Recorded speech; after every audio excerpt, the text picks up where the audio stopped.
Good morning, ladies and gentlemen. Today we are on page 135 of your student journal. And our objective today is, today I will use the distributive property slash partial product to multiply. Okay, so today I will use the distributive property slash partial product to multiply. Okay, so let's look at what this means, and as we look at our vocabulary, some of this will make a little bit more sense to us. Okay, so our first word in our vocabulary is, what is the distributive property? It says multiplying a factor by a sum is the same as multiplying the factor by each add-in separately and then adding the products. Okay, so remember, a factor and a factor is what we multiply. A product's our answer. Okay, here they give us an example, but it's kind of a confusing example. So I'm going to show you a different example.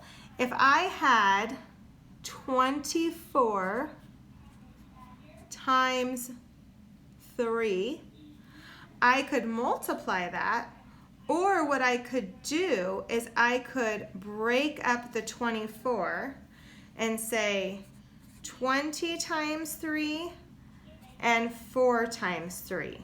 So what I did is I broke up this factor into its two parts. And if I solve that, I will get the same answer as this. So those are equal to each other. So that's what the distributive property means, is that you can be multiplying the add-ins separately and then put them back together. That's what we're going to be doing today, but I'm going to show it to you in a different manner that I think is even more clear than this. Okay, remember, we're not quite using our algorithm yet, because when we use our algorithm, I'm going to teach you what's called the standard algorithm that your parents use. This is called the partial product method, and this is what we're going to be doing today, but I'm going to be explaining this. So it's the same idea as the distributive property, but we're going to be setting it up a little bit different. Okay. So our steps I am going to be following. It says first line up the two factors, one above the other. Again, we always usually put the greater factor on top. Multiply each digit from one factor with each digit from the other factor. So kind of how I broke this number up into its digits. And then I'm going to add the partial product. Okay. So I'm going to get started because I think once you see it, these steps will make a little bit more sense. Okay, here is my first problem. And my first problem says 64 times 27. So step one says I'm going to line up the two factors above the other. So I have 64 times 27. That's all step one was. Okay, step two is where all the work's going to be. Okay, so you always start in the bottom right-hand corner. That's like a must do, bottom right-hand corner.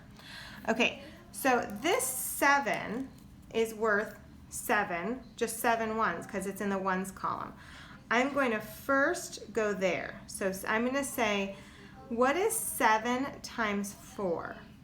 7 times 4 is 28. That's what 7 times 4 was. Okay, now I'm not done with the 7 because I have to go to the other digit here. So now I'm going to do 7 times 6, but that 6 is not really a 6, it's really a 6D because it's a 6 in the tens place. So that's where it gets a little tricky. So 7 times 60, well, what do I know? 7 times 6 is 42, and if I add 1 0, I get 420. Okay, so now the 7 can't go to any other digits. I used it on all the digits. You don't use it on the part of the same number. So now I'm going to go to the 2.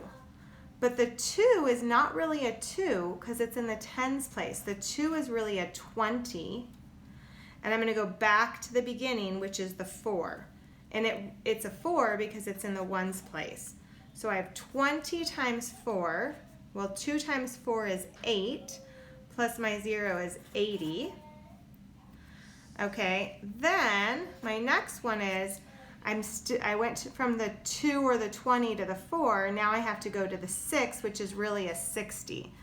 So now I have 20 times 60. Well, that's 2 times 6 is 12, and I need to add the 2 zeros. So it's 12 add 2 zeros. Now you'll notice that I know when last time I added them, I added them in least to greatest. I'm not going to take the time to rearrange these in least to greatest. I'm just going to add them as is. So I get 8. 2 plus 2 is 4, plus 8 is 12. 1 plus 4 is 5, plus 2 is 7, and I get a 1. So my 4 partial products I added, and I get the product of 1,728. And the reason I can do this is because it's that distributive property rule saying that I can break these up into their individual digits. Okay, so I'm going to show you another one of these. Okay, so I'm going to set it up with my greater factor on top of each other. That's step 1. Step 2 is where all the work is going to be. I'm going to now multiply each digit from one factor to the digit of the other factor. Okay, and I always start there. So I have 3, and it's really a 3 because it's in the ones column, and I'm going to go times 2, which really is a 2. So 3 times 2 is 6. Okay, now I'm going to go 3 still, but I'm going to multiply it to the 4. The 4 is not really a 4 because it's in the tens column, so it's really a 4D. So 3 times 40, well, 3 times 4 is 12, plus 1 0 is 120. Okay, I'm still not done with the 3 because I need to go, I went here, I went there, now I need to go here. This is another 3, but it's in the hundreds column, so it's really 300. So 3 times 3 is 9, plus 2 zeros is 900. Okay, there's nowhere else I can go with the 3. So now I have to go to the 2, but the 2 is not really a 2 because it's in the tens column, it's really a 20. And it's going to go back to this 2, which is a 2 because it's in the ones column. I know, lots of tricks here. So if I get 2 times 2, I get 4, with 1 0 is 40. And now I'm trying to line up my numbers really nicely. Okay, so the 2 went to that 2, now it's going to go to that 4, which really is not a 4, it's really a 40. So I have 20 times 40. Well, 2 times 4 is 8, plus 2 zeros is 800. Okay, I'm not done yet because I went to the 2, I went to the 4 or 40. Now I need to go to the 3 or 300. So I have 20 times 300. Well, 2 times 3 is 6, plus 3 zeros would be 6,000. Now, when you're adding this many numbers, you want to be really careful that everything's lined up as careful as possible. Okay, so these are all my 6 partial products. When I add them, what do I get? 6, 6, 1 plus 9 is 10, plus 8 is 18, and I carry the 1. 7,866 is my answer. Okay, ladies and gentlemen, let's do some of these together. Now this part on the side, I know it looks like it's a lot of work, but it's really necessary. So I really need you to do this. Okay, so let's look at our first problem. I'm on page 136. 136, and it's 35 times 46. Okay, if I was going to do this, I would probably put the 46 on top because my factor is larger. Okay, ready? So remember, I always start right here. and that is a 5 because it's in the ones column. So I have 5 times 6, which is really a 6 because it's in the ones column. So 5 times 6 is 30. Okay, so we went there. Now we need to take the 5 and go here to the 4. But that 4 is not really a 4, it's really a 40. So 5 times 4 is 20. And if I add one more 0, I get 200. Okay. All right, my next one is, now there's nowhere else to go with the 5. So now I'm going to go to the 3. But the 3 is not really a 3, it's really a 30. And I go back to the 6, which really is a 6. So we have 3 times 6 is 18, plus 1 0 is 180. Okay, so if the 3 went to the 6, now it needs to go to the 4, which is really a 40. So my 3 is really 30, my 4 is really 40. So what do I get? 3 times 4 is 12, plus 2 zeros is 1,200. Now before you add, ladies and gentlemen, take a second and look. How lined up are your numbers? Were you really good about keeping everything lined up? Because if you weren't, that's going to be a problem. Okay, so those are my 4 partial products, and when I add them, I get the full product of 1,610. Okay, let's do one more of these together, ladies and gentlemen. Okay, I have my greater factor is 126, and my smaller factor is 72. Okay, I always start here. So that's really a 2, and I'm going to go to a 6. 2 times 6 is 12. Then my 2 goes to this 2, but that 2 is really a 20. 2 times 20 is 40.